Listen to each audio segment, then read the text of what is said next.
Hey guys, welcome to another Revive video. I know it's been a while though, but truth be told, there hasn't been much going on in the game.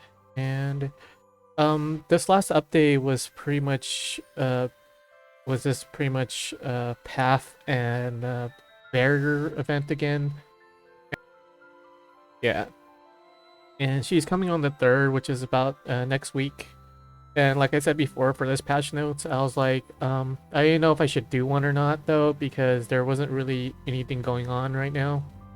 As I said before. Um, yeah, so this is Rada plus her unique UE. And right here, you can see like all they're doing is just stage and the path not taken and the barrier from this thing, pretty much. And yep, that was pretty much it for the updates. It was just like a quick 1, 2, 3 bullet point thing. The other thing that they talked about was the devs notes. Yeah, so pretty much they did the garden one, which is the tower one that we had, which is the one through I think 100 floors or something like that.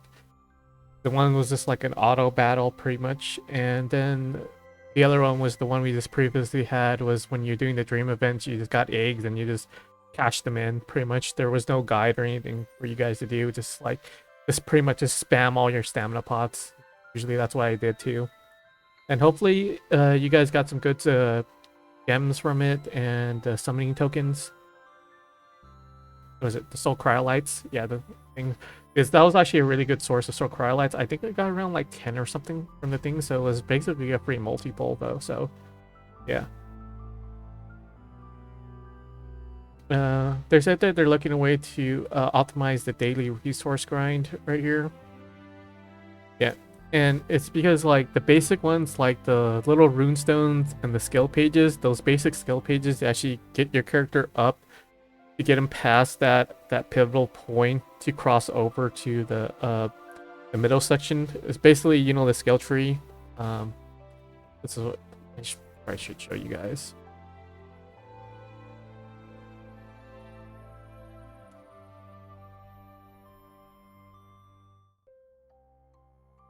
This portion right here, which is kind of ridiculous for new players, because it's like I think it's like 30 30 60 or something like that, or like 15 30 60 of the basic ones.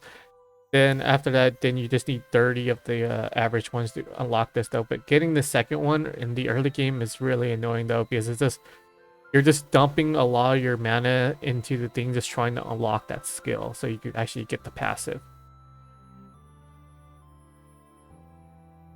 And making that transition a little bit better, you know, fine. And they said that they're doing some more optimization for the existing commission quests. The commission quests itself, it's really, I don't enjoy doing them at all because they're kind of annoying to do. Over.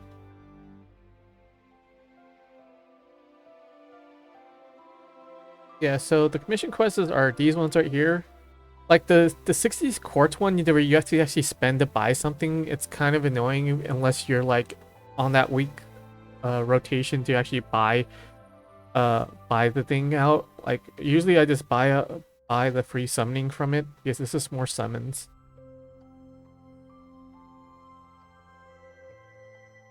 Where is it?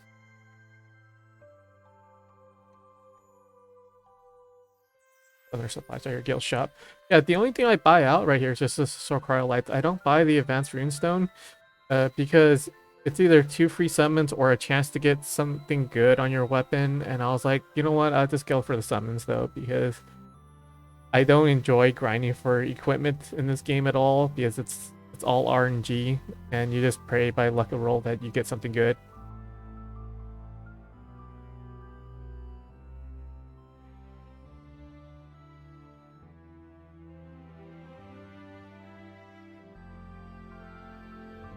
Yep. So, and they said that there's a new event and new gameplay content, so I'm hoping this is for the next upcoming event though. Because I think that our last big event. It was the Valentine's Day event, and that one was really good though, because we actually got a lot of mana from it though. If you actually were able to farm it at a good consistent pace, and pretty much it was overall a positive event because by what the community said and stuff like that. So, and with that being said, I think next month on the 10th is quote unquote Revive Witch half Annie or half anniversary. So I'm expecting them to do something pretty big for this event, and hopefully you'll get some free stuff for it. So we'll see what they do. The only other things that we don't have from I think the game's difference between the versions. What I mean by that is that our dolls, so the big potential is Isabelle. Isabelle was kind of nerfed in the CN version, and she got really buff in the global version though, just because of her ratios, which is kind of funny. And that's fair though, because their unique equipment is stacked at I think level 60. So their cap is level 60, while ours is still at 40.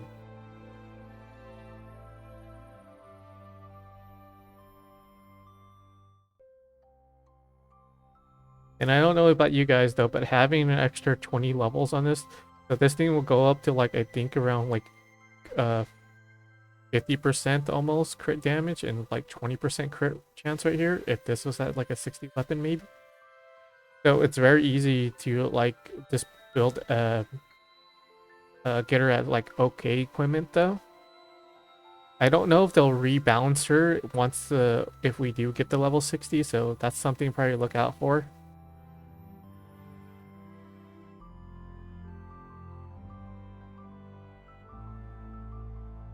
The only other thing right here is the mirror tower. We still don't have the CN's version of like basically every day they're only allowed to get 4 of the souls pretty much from the chances here, but they're at a higher I guess appearance rate. Yeah, that's the word. Yeah, appearance. Yeah, they're at a higher appearance rate, but they're only capping it out at 4 per day. I don't know if that's better or worse, but it's like RNG is RNG, and having 4 per day where you could get like 180 per day from it, I think it's like it's almost about, I think about 600 per day, so which is about 2 pulls. I do my math right.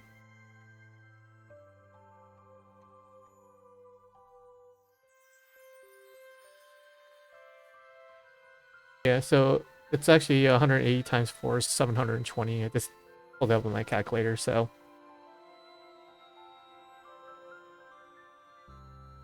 Yeah, so that's about like 2 pulls per day. So about a week, about 5 days, you'll probably get a multi. So it's like, that's because of the mirror makes this game like really free to play. And they already gave this thing where they tripled all the XP though. There's also like a little stealth update though that they didn't really announce anywhere that the training villa got updated. So yeah, so they basically just times 10 everything in here. So all the stamina and stuff is actually worth putting your dolls in here to actually level them up and stuff like that. Yeah, so the only other thing that we don't have right now is the mirror and the UE though, as far as I know. And there's also the thing where we don't have the ability to very much like sell like some of these old weapons, extra weapons that we have. I think at CN they're allowed to sell it, like decompose it pretty much, and we don't have that option yet.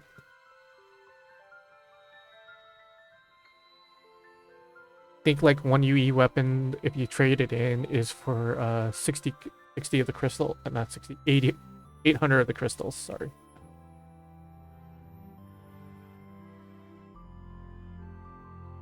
So basically like there's 800 of these ones, pretty much. Oddly enough, they might refresh the shop just for the half-year anniversary though. So if you have a weapon that you really want and you don't want to pull on the weapon banner, it's better to buy it maybe now I don't know if they will refresh it or not, though. As far as I know, they're only allowed one UE weapon, you have to pull for the other one. So usually that's why I say to people, just pull the one, don't overdo it. Because if you get because these things are just sitting here. And in the sense that we have the quote unquote barrier event though, because CN took it out because of the whatchamacallit, because there was a lot of backlash because the event wasn't really that good, and personally I don't like the event either.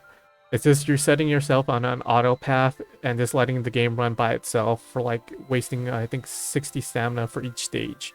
And I'm just going back to the previous stage right now and just doing those. I know that you could put it all the way back to the beginning, and every single time you battle, you could get 2 of these soul dusts per thing along the path, but it's really annoying. And I don't know why it didn't update it for global if it failed so badly in CN. Yeah, so on all, like, you should always buy the soul essence, and I ran out of soul dust though, just because I was upgrading a lot of these UE equipments from my pulls and stuff like that. And the other thing is, oh boy, Lanya's weapon.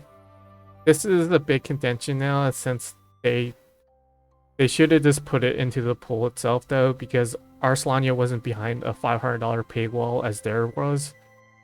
So yeah. And they just left it here like this, so I don't know what they're gonna do with her weapon, and if they do put it back in there, it's probably gonna maybe piss off some of the whales though, just because of the some of them had to go pretty deep to get 2 copies of this. And so far, for all my points, I only got 1 copy so far, and now I'm debating whether or not to even pull anymore though, because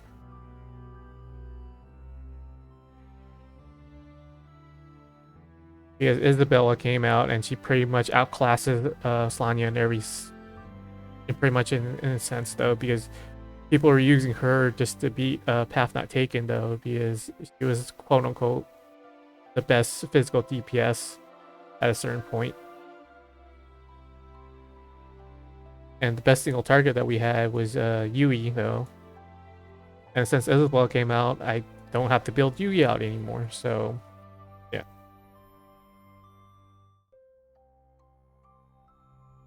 And it kind of sucks though, because I just needed 1 more of their soul things to actually max her out, which I'm still gonna do just to, because I'm already in pretty deep from like doing the 1,200 thing just to trade her in, and I'll get her at the end of this month once it rolls over.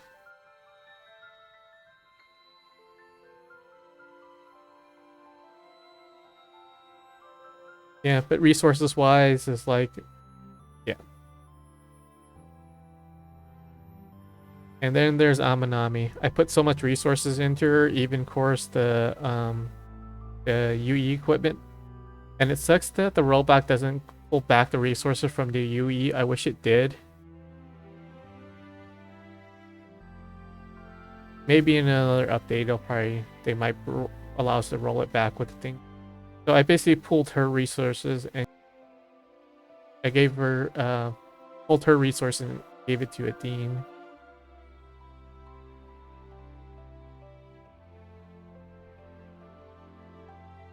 Right here.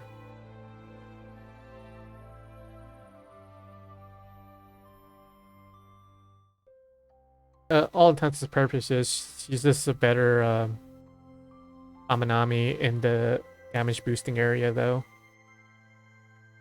Because nobody really uses Amanami for the heals though, they use it just for the damage increase. And in a sense, she basically stacks the physical magical damage because of her passive and her skills. Yeah, and her skill is like as a stun plus a little magic damage defense shred. So yep. And then her S2 actually does like a little energy recharge. So she has like a little mini Twaddle that's for the order energy instead of the chaos.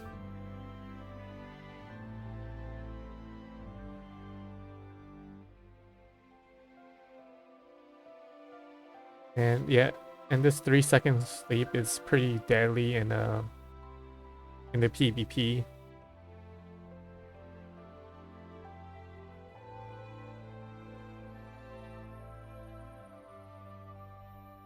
Yeah, and speaking of PvP, I'm still using my little gimmick team though,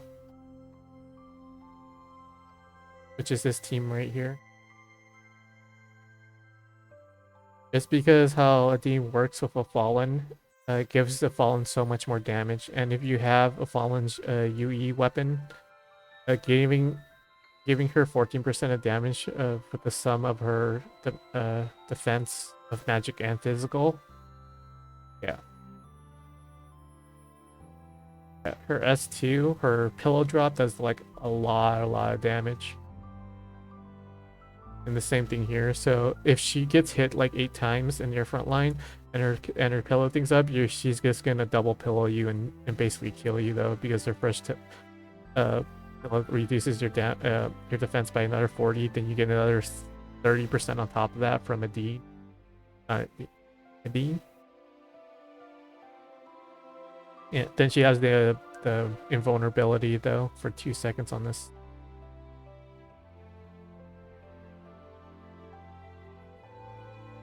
Same thing for Twaddle the Knight though. Twaddle works really well in team comp though, just because she's a quote unquote healer tanker or healer guardian.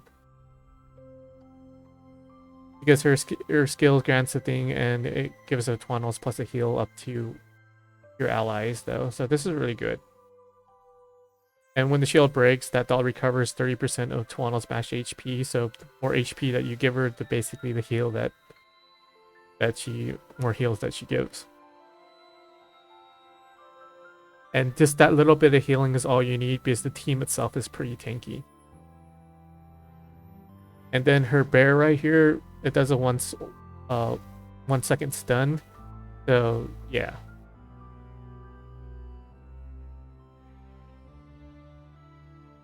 And then her passive itself just makes the whole entire team a tanky. So yeah, for every 10% that they lose, they'll gain up to 10% stacks for your 6. Yeah, that's why this team is really good against the current physical team, which is I think Slanya, Lionel, and Catherine. Or take out both of them and put up something else though. But the thing about Catherine is that her where is it? Sorry. And this is Catherine right here. So basically her charge skill right here is the ages. And it says right here, grants immunity to next 5 instances of physical damage. That key word right there is physical damage. And the Mercury team comp is magic. So basically her ages does nothing. Even if she puts it up, it gets bypassed pretty much. And all her skill buffing is all for physical defense though, which is like, since the team is going against magical damage and you're doing physical, it's like, you know, she's not going to do that well. That's her one big weakness, is that all her stuff is geared towards physical defense.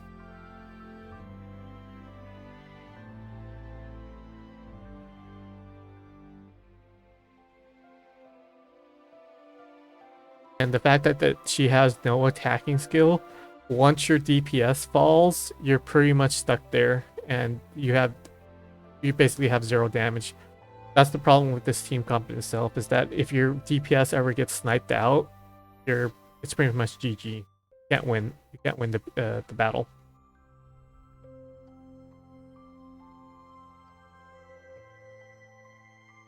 Yep, that's pretty much all I wanted to cover for this game, and I'm just hoping the half anniversary turns out really good, and builds up a lot more hype for the game.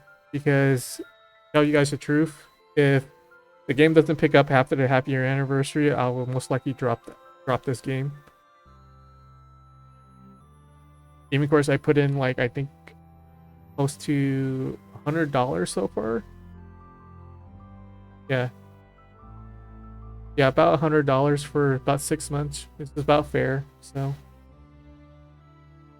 because I haven't bought any other packs besides the only two things I bought from this game so far is the hot deals. Whenever there's like the Soul Cryolites for 3 packs right here, it's basically I just use 6 gems, which is basically $1.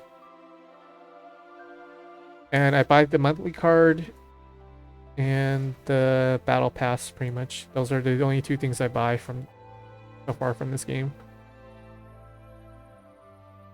And so I think the battle pass is like 125. So whatever this is, I'm probably gonna buy one more monthly for the thing and buy out the next battle pass, and we'll see what goes from there. If it doesn't look that good, I'll probably just drop the game in general, and we'll see from there.